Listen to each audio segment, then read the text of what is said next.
көз жарганыңызды көрдүм, турмушка чыкканыңызды көрдүм. Жолдошум экөөбүздүн таанышканыбыз дагы өтө мындай башкача.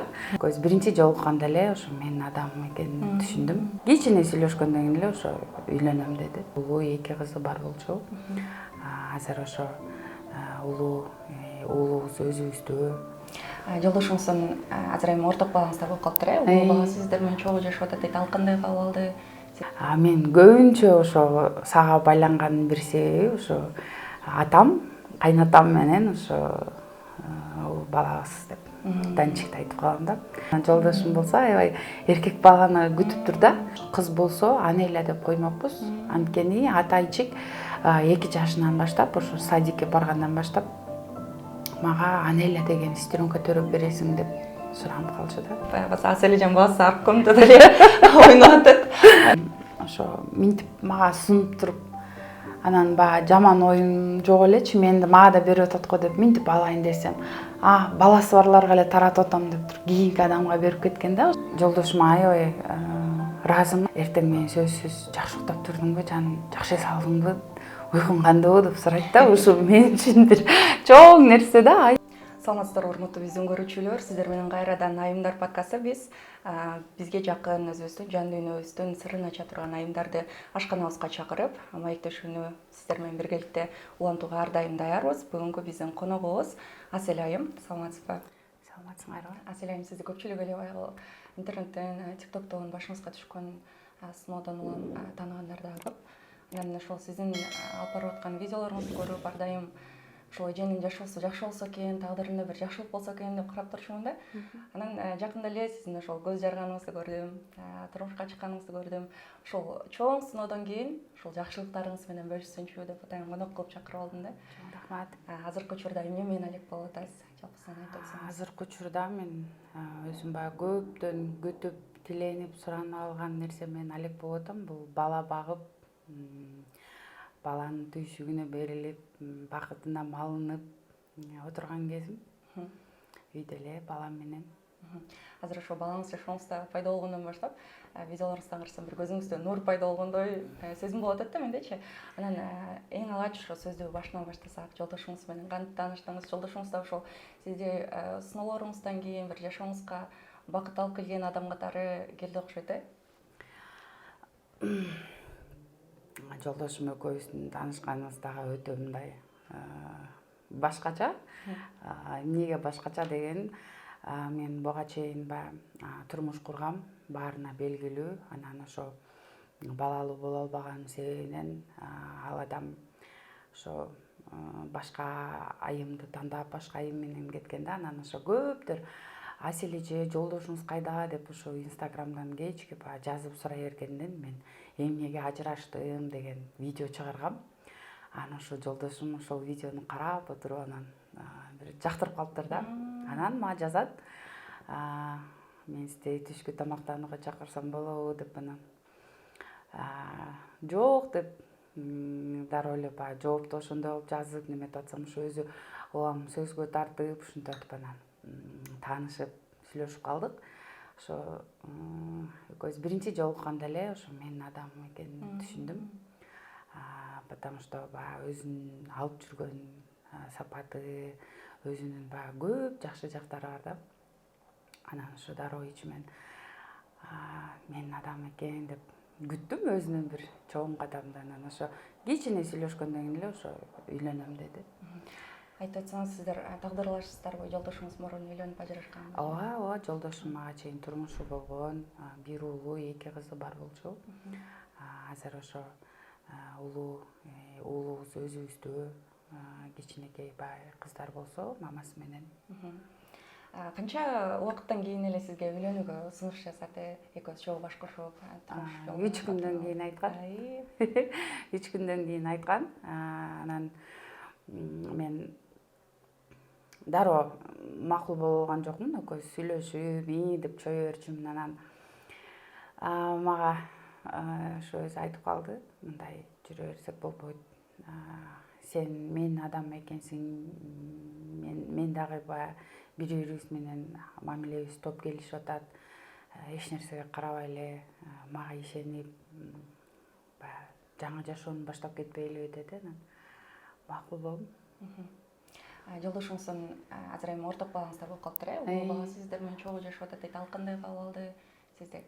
Мени үй бүлөдө негизи эң биринчи кабыл алган адам ошо улуу балабыз. Эң биринчи. Анткени биринчи көргөндө эле бизде бири-бирибизге мындай бир башкача сезимдер пайда болгон. Анан ошо азыр деле ошо жолдошума айта берем. Мен көбүнчө ошо сага байланганын бир себеби ошо атам, кайнатам менен ошо балабыз деп Данчикти айтып калам да. Мен ошо экөөнү аябай жакшы көрүп, анан сага турмушка чыккам деп тамашалап калам да. Алар ошол бир үй бүлөнүн курууунун себеби болгон экен да, Данчикти айтып калбадыңызбы? Анан ошол учурда сиз баягы атайчык каза болуп калды, анан экинчи балаңыз да жаныңызда болбогондон кийин энелик мээримиңизди балким ошол Данчикке бергиңиз келип, аны өзүңүздүн балаңыздай кылып кучагыңызга баскыңыз келгендей сезим болгон жокпу? Башкача сезим болду менде. Азыркыга чейин деле ошо мен өзүм ата-энем деле билет. Мен именно ошол Данчикке мен башкача байлангам да. Баягы ушунчалык жакшы көрүп берилип, да баягы боюмда бар кезде деле ошо кичинекей балдарды аябай мындай качып аттым да. Эмнегедир үндөрү жакпай, ызы чуу, мүмкүн боюмда болгондо ошондой улуу. Бирок бир гана ошо Данчиктен сүйлөп атса деле жакшы көрүп, бир нерсени ойлонуп туруп калса деле жакшы көрүп, ошончалык жакшы көргөн экем. Азыр Мухаммад менен Данчиктин немеси одно лицо. Экөө аябай окшош. Байкесине окшош турбайбы? Аябай окшош. Эми баягы жашооңузга нур алып келген Мухаммад балаңыз жөнүндө сүйлөшсөк, канча айдан кийин сиз баягы кош бойлуу экениңизди билдиңиз, анткени буга чейинки турмуш куруп, бирок кош бойлуу боло албаганын себебинен ажырашып кеттик деп айттыңыз, Анан кийин турмушка чыкканда дагы ошондой бир ойлор болгон жокпу? Бул жолкусунда да балким боюмда болбой калат деген сыяктуу. Ал маселе деген эң биринчи маселе болду да. Баягы коркуп калат экенсиң да. Анан жок, мен деле 3 балам бар. Артымда кала турган адамдар бар. Мындан аркы жашоону жакшы жашасак болду. Мага сен керексиң. Алла таалам берет, көрөсүң го, берет, мен сурап алам деп көп айтчу да. Анан экөөбүздүн үйлөнүүбүзгө көп деле баягы адамдар да каршы болду. Эми төрөй албаса деген нерселер көп болду да. Анан экөөбүз эч кимди укпай, эч нерсени ойлонбой, көз жумуп алып эле, жетелешип эле жашай бердик. Анан мен да айта берчүмүн, Алла таалам экөөбүзгө бала берсе, демек экөөбүздүн ушул курган үй бүлөбүзгө батасын берген болот деп. Анан мен биринчи аябай катуу оорудум. Анан ошондон кийин эле бир айдан кийин ошо эмнегедир кусуп, алым жок, башкача болуп баштадым да. Анан баягы мурун үмүттөнүп эле, күтүп эле, ушинтип көңүлүм калып калыптыр да. Анан көпкө чейин ошо ишенгим келбей, текшергим келбей, врачка баргым келбей ушинтип жүрдүм. Анткени ал жактан чыккандан кийинки жүрөктүн ооруганы, кандай оор мындай жүк менен чыгарымды билем да. Анан дагы өзүмө үмүт берип, жүрөгүмдү оорута албайм, койчу дейин деп жүрсөм, ошо жолдошум болбой курбум алып барды. Наргиза деген курбум алып барды, лабораторияда иштейт. Анан ХГЧ тапшырып, неме кылдык. Анан ошо эң биринчи ошо курбум чалып сүйүнчүлөгөн. Анда да ишене алган эмесмин. Анда да ишенген жокмун. Кийин анан ошо УЗИден жүрөгүн сокконун укканда аябай ишендим. Ушунчалык ыйладым, бир кенен жарым саат ыйладым окшойт. Ошо канча жылдан бери катып жүргөн ичимдеги мындай эмоция, сезим, баягы мурун күчтүү болуш керек, кой деп баягы өзүңдү өзүң кармап ушинтип жүрдүм да. Анан жолдошум экөөбүз үйлөнгөнү мен өтө мындай көп жоопкерчиликти мойнума алып, ага таянып калдымбы, мындай өтө өзгөрүп кеттим. Туугандарым бардыгы эле айтат, ушу өтө женственный, нежный болуп кеттиң депчи. Анан ушунчалык берилип бир ыйладым, сүйүнгөнмүн. Ал нерсени жеткизиш кыйын да сөз менен. Айтсаңыз, биринчи атайчикке кош бойлуу болгон кезиңиздегидей бир сезимдер ойгонуп кеттиби ошол үчүнчү балаңызда? Атайчик боюмда биринчи болгондо баягы жашсың да анда. Биринчиден жашсың, экинчиден эч нерсе түшүнбөйсүң. Анда көп деле мындай мынчалык эмоция болбойт. Баягы ал кезде деле бала эмне экенин деле билбейсиң да, биринчи балам болуп аткандыктан. Бул жолкусу күнү түнү Кудайдан суранып, ыйлап суранып, күлүп суранып, ар кандай сыноолорду өткөндөн кийин, баласыз жашоо кандай экенин көргөндөн кийин, бул уже сөз менен жеткизе албайсың да такырчы. Анткени мен канча жыл жашадым, ошо үйгө келсең күтүп алган кишиң жок. Анан сүйлөп сүйлөнө берчүмүн. Үй чачык адамдар мен үчүн бактылуу депчи. Менин үйүм мазардай болуп турат. Менин үйүм даже чаңдабайт деп көп ошо өзүмдүн жакын адамдарыма ошентип айтып калчумун. Анан азыр шүгүр жыйнаганга убакыт болбой атат. Айтсаңыз, балаңыздын аты Мухаммад экен, анан ким койду атын? Бул атты эмнеге тандалдыңыздар? Жолдошум намаз окуйт.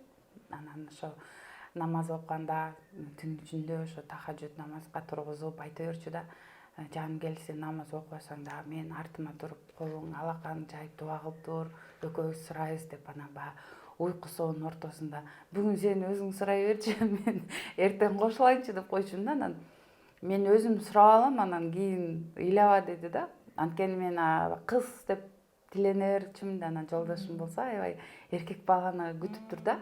Анан ошол кезде ошо биз жаан жааса да мени эшикке алып чыга берчү да, жүрү Алла Тааладан сурайбыз, жаан жааганда дубалар, тилектин баары кабыл болот деп. Анан ошондо дагы айта берчү. Анан төрөөрүмө бир ай, 2 ай калганда айтты. Мен ошо эркек болсо Мухаммад коем деп ниет коюп алгам. Улубуздун аты Мухаммад болот деп. Анан макул дедим. Мен баягы атына деле ыраазы болуп, бүт нерсесине деле ыраазы болуп эле, баягы колума аман эсен балам тийсе болду экен деген ой менен жүрүп, атына деле көп маани берген жокмун. Бир гана ошо кыз болсо Анеля деп коймокпуз. Анткени атайчик 2 жашынан баштап, ошо садикке баргандан баштап мага Анеля деген сестренка төрөп бересиң деп суранып калчу да. Баягы Асележан баасы аркомдо деле ойноп атат. Анан сизге жардам береби? Ушинтип дайыма сиз экөөңүздөрдүн ортоңуздарда сый бар экен да. Анан жолукканда эле менин адам экенин сезем деп атпайсызбы? Деги эле ошол үй бүлөдөгү туруктуулук, ортодогу сыйга көз каранды экен. Мисалы, сиздин жан дүйнөңүздү жолдошуңуз түшүнүп, жолдошуңуздукун сиз түшүнүүгө аракет кыласыздарбы айрым учурларда? Жаш кезде көп нерсеге көз карашың башкача болот экен. Анан бара убакыт өткөндөн кийин аял киши кичине бир опыттан кийин гана бир түшүнүп келет окшойт. Үй бүлө баягы жолдош бул бир команда экенинчи. Мурун баягы таарынып, эмнеге мындай болот, эмнеге тигиндей болот деп баягы суунун аркы бетине өтүп алып өз нерсеңди айта берсең, азыр жолдошуңдун жанына туруп калат экенсиң. Мен жолдошума аябай ыраазымын. Анткени кандай учур болбосо мен ишене алам да. Мен мурун айтчумун, мен бир гана атама ишене алам, көзүмдү жумуп артка өзүм таштасам тосуп алат деп. Азыр жолдошумду да айта алам. Алдын ала көп нерсени айткандан дагы бара баягы коркуп калат экенсиң. Анткени мен көп адам сатты, мен бир эле жолу адамдар баягы таштап кеткен жок, башка жакка кетип калган жок.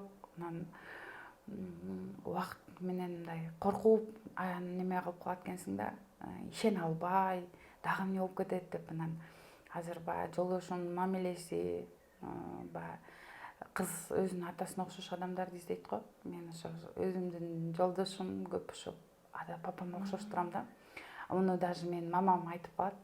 Анткени 2 нерсе туруп, анан ошо мен экөөнү тең жегим келсе, экөөнү тең мага берип кое алат. Түн ичинде бала мындай ыйлап атканда көп аталар уктай берет го. Жок, менин жолдошум эмне болду? Кел көтөрүп турайынбы, кармап турайынбы, сооп келип берейинби деп ушунчалык колдоп неме кылып турат. Аял катары мен аябай бактылуумун. Мурун берген маектериңизде, интервьюларыңызда баягы бир үнүңүз дагы корс чыгып, башкачараак маек берчүсүз да. Азыр бир баяоо, мындай тынчтанып, бир калыпта акырын сүйлөгөн бир аял затына таандык бир сезимсиздик пайда болгондой сезим болуп атат да мендечи. Мунун баары ушу туруктуу жолдошуңуздун аркасынан болсо керек. Ал эми мисалы кандай учурларда сиздерде түшүнбөстүктөр жаралып калса кантип чечесиздер? Эмнелерде кээде баягы тартынып калган учурларыңыз болот? Биздин турмуш курганыбызга мына эми жакында 2 жыл болот. 2 жылдын ичинде эми бизде өйдө ылдый нерсе өтө мындай чоң нерсе боло элек. Анткени баягы жолдошум өзү менден 8 жашка улуу да. Анан баары бир баягы жашында сыйлайт экенсиң да. Мурун баягы кыйын болуп минтип койбойсуң, тинтип койбойсуң десең азыр андай мамиле кыла албайсың да. Анан жини келип же өзү бир немесин байкап каласың да, билип каласың да, анан жайына коем. Унчукпайм ал күнү. Анан жакшы ол өзүнчө айдары болуп калганда анан жан минтпейлиби, тинтпейлиби деп мындай сөзгө тартып сүйлөшөм да. Бирок өзүнүн да мүнөзү өтө жумшак адам. Бир мүнөз, негизи аял затын сыйлаганды билет. Аял затын аябай сыйлайт. Муну баардык эле адамдар, мен жолдошумду тааныган адам баары билет. Эч качан баягы кол көтөрүп, же жаман сөз айтып, же бир сөгүп ушундай нерсеси жок. Бул мурунку турмушунда деле ошол болгон, азыркы турмушунда деле. Анан мен баягы эмнеге көбүнчө ыраазы болбогонум, бул эртең менен сөзсүз жакшы уктап турдуңбу, жан жакшы салдыңбы, уйкуң кандыбы деп сурайт да. Ушу мен үчүн бир чоң нерсе да, аябай мындай ыраазы болуп калам. Анан сөзсүз бир машинада кетип баратсак же үйдө жүрүп бир ортодо тынчтык болуп калат го, ар ким өзүнүн жумушу менен алек болуп, ошол маалда берекем, мен сени жакшы көрөм, сен мага керексиң билесиң деп коет, болду.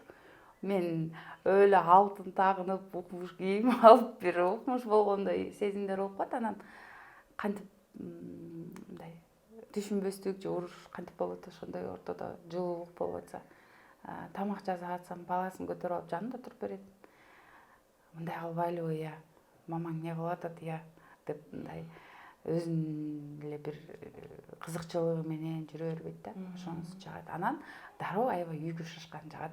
Берекем, бошодум деп калат да. Берекем, мен келатам деп калат. Ошонусуна ыраазымын. Баягы көз тийбесин, сөз тийбесин дегендей. Көз тийбесинчи эле сиз айткандай үй бүлөңүздө аябай сырттан көрүп суктана тургандай үй бүлө экенсиздер. Анан айтсаңыз, көрүүчүлөрдө дагы суроо болушу мүмкүн. Баягы атайчиктин иниси бар, ортоңку балаңыз. Ал балаңыз менен катышып турасыздарбы же буга чейин көрдүңүзбү? Бир маегиңизден көрүп калдым эле да, ошол экинчи баламды убакыттан бери көрө элекмин деген сыяктуу сөзлөрүңүздө. Аленордун маселеси мен үчүн өтө оор маселе. Буга чейин Аленорду ортодо берип көрсөттү, бирок баягы ал адамдын башка үй бүлөсү болгондон кийин кичине оорураак болуп калат экен да. Анткени баары бир аял заты болгон жерде баары бир түшүнбөстүк, кызганыч, өйдө ылдый нерсе боло берет окшойт да. Анан ошо атасы суранды. Менин үй бүлөмө залакасы тиет экен, сен баламды көргөнүң. Бала өзү чоңойсо сага барат, ушуну менен токтотолу деди. Анан орто жолдон мен да аябай ооруп калдым. Анан бул төшүмөн ириң агып, аябай кыйналдым да. Анан ошол маалда ошо докторлор дагы эмизип көргөнгө аракет кылбайсыңарбы, сүт келсе дагы кичине неме болмок, протоктор ачылмак деди да. Анан ошол мен турмушка да чыгат окшобойм десем, ошо анда турмушка чыксаң, ошо мен башка адамды атат эттирбейм, башка адам менин балама кошулуп жашабаш керек, көрбөш керек деген ультиматумдарды койду да. Анан башында бирке эмнеге ал адам баягы үйлөнүп алып, анан менин балам ал адамдын аялын мама деп жүрөт, меники эмнеге мындай деп баягы адам болгондон кийин ойлор келет экен. Бирок аябай ойлонуп көрүп ошо мейли деген чечимге келдим. Балам чоңойсо өзү келет деген. Бирок арада ортодо дагы мындай нерселер болуп кетти. Баягы Инстаграмга жазып, сиз турмушка чыгам деп балаңыздан отказ жазып бериптирсиз, анан минтиптирсиз дегенчи. Анан ошондой кездерде мен аябай ичим туталанып кетти да. Анан ошо учурдан пайдаланып айткым келет. Мүмкүн менин балам кийин чоңойсо көрөт бул нерселердичи. Анан ошо айткым келген нерсе ошо Аленор мен эч качан отказ кылган эмесмин. Отказ кагазын да жазып берген эмесмин. Мен болгону бүт жака менин уруксатым баягы көп жылга жарагыдай баракты жазып бергем да, кагаз, документ. Мындай мен баламан отказ кылган эмесмин. Мен баламды ар дайым күтөм. Канча жашка чыкпасын, 60ка, 50гө келеби, мен ошо ар дайым эшигим, жүрөгүм ачык. Ал айтып коюшат го перелеттор деп эс, мисалы чет өлкөгө же болбосо кандайдыр бир окуу жайга тапшырганга ошол эле баягы уруксат кагазын эле жазып берген турбайсызбы? Ооба, азыр ошондой түрү бар экен, заявление деген, ал 18 жашка чейин берилет экен. Бир канча өлкөлөргө менин уруксатымсыз эле ошол кагаз менен чыкса болот экен. Алинурдун маселеси өтө мындай түшүнүксүз маселе болуп калды да. Мен баягы ооруп аткан кезде өзүм күрөш алган эмесмин башында уулума алам деп. Андан кийин атайчы каза болуп калды, кийин коляскада отуруп калдым. Кичине басып таяк менен жүргөн кезде ошо бирти алдым, бирок ошондо дагы ошо Алинурдун азыркы апасы, жолдошумдун аялы, ошо Алинурдун залакасы тийип атат, баары баласы өлгөн аялдын баласы экен деп айтып атат деп көп ушундай сөздөр болуп кетти да. Анан ойлоп ары бери калчаап отурсам ошо баламды тынч эле койгонум жакшы экен дедим. Анткени мен бир эле жалгыз мен баягы ичимен сагынып кыйналсам да, бирок өзүмдү кармап койсом, башка жакта хотя бы мындай 4-5 киши тынч жашайт деп. Ошо. Бир учурларда ошол жогоруда айтып өтпөдүңүзбү, арабага отуруп калдым, коляскага депчи. Ошол учурда баягы эмне менен ооруп жүрдүңүз? Бир нече видеолоруңузду көрдүм да. Таянып дагы жакшы баса албай да жүрдүңүз. Мен көптөр ойлойт экен, ошо баласын жоготконго буту баспай калды деп. Андай эмес. Мен өзүм негизи мамам төрөп атканда эле жамбашымды чыгарып алган врачтар. Анан ошо кичинекей кезимден эле аксап 19 жашыма чейин ошо күрөштүм жакшы эле. Өзүмдүн баш сөөктү сактап калганга аракет кылдык. Бирок болгон жок. Анан ошо 18 жашымда, 19 жашымда болуп калган, протез салдырдык, эндопротез. Анан ошону менен жүрүп Атайчикти төрөдүм, Алинурду төрөдүм. Анан Атайдын жаназасын окуп атканда ошо туура эмес өйдө туруп алгангабы ичинен чыгып кеткен да. Анан баса албай калдым. Кийин аз өтпөй эле бир жумадан кийин микроинсульт алдым. Ошону менен баары кошул ташыл болуп, өзүмдү өзүм кармап, өзүм неме кыла албай калдым, баса албай калдым да. Ошондон кийин операция болду, жаңы протез салышты, бирок мен организмдин кабыл алуусу өтө оор болду да. Стресс болуп эле үстүнөн болуп кетти да. Анан ошо бир 8 ай дегенде анан өзүм өз алдымча басып кеттим. Учурда жакшы элеби? Азыр төрөгөнгө, төрөттөн кийин кичине азыр салмак кошконго кичине оор, бирок бактылуулук бүт нерсени жеңет экен. Андан көрө айтып калам жолдошумачы. Жан, дене ооруган эчтеке эмес, дене ооруган башкача. Аны деген обезболивающий ичип койсоң өтүп кетет да деп. Жан дүйнө ооруган жаман дейм да. Жан дүйнөгө эч ким эч нерсе жардам бере албайт. Менин дарым экөөңүзмөр деп коем. Болду. Конокто отурсак, ар бир баласы бар айымга ошо акча берип келатты да. Анан ошо минтип мага сунуп туруп, анан жаман оюм жок элечи, мага да берип атат го деп минтип алайын десем, баласы барларга эле таратып атам деп туруп кийинки адамга берип кеткен да. Ошо 500 сомго эч ким байып деле кетпейт, бирок ошол кезде менин эң жүрөгүмдө калган ошол нерсе болду да. Ошо боз үйдүн ичинде көп адамдардын көзүнчө ошо мен сынып кала жаздадым да, бирок сынган жокмун. Ушул күнгө чейин ошол картинаны мындай кандайдыр бир ардануу менен, бир катуу неме менен эстейм да. Буга чейинки сыноолоруңуз сиздин жашооңузда эң чоң берилген сыноолор болсун. Мындан кийин дайыма балдарыңыздын, жолдошуңуздун маңдайында ден соолукту алып алыңыз. Сизге үй бүлөнүн деги эле ошо ден соолуктун сыноосун бербесин. Берсе, эми акча менен бере берсинчи. Аны деп алабыз. Анан Мухаммад жакшы бала болуп чоңойсун. Аябай бир активный бала экен. Кирип келгенде эле бизге жаркырап эле моментти бер баштап кылып баштады. Сиздин бүгүн маекке келип бергениңизге ыраазычылык билдирем. Сизге анда эркин микрофон берейин, биздин айымдарга айтар сөз. Мен азыр билем, ар бир эле айымдын жашоосунда оор учур болот. Мүмкүн бүгүн бирөө ажырашып аткандыр, мүмкүн бирөө эң жакын адамын жоготуп аткандыр, мүмкүн бирөө мага окшоп төрөй албайсың деген нерселерди угуп аткандыр. Мен бир гана айткым келген нерсе бул өзүңөргө ишенгиле айымдар. Ишеним менен көп нерсеге жетсе болот экен. Анан Алла Таалама таянып өзүңөргө ишенсеңер баары жакшы болот. Аселже сиздин көзүңүздө бир бакытты көрө элем, мен сүйүнүп атам. Урматтуу көрүүчүлөр, көңүл бурганыңыздарга ыраазычылык билдиребиз. Бүгүн биздин коногубузда, бүгүн биздин ашканабызда Асель эжекебиз болду. Маек кызыктуу болду деп ойлойм. Кийинки эфирлерден көрүшкөнчө саламаттаныңыздар. Ал эми биз Асель эжекебиз манты жейбиз. Асель эже келип манты жасап койгон мен. Чоң рахмат.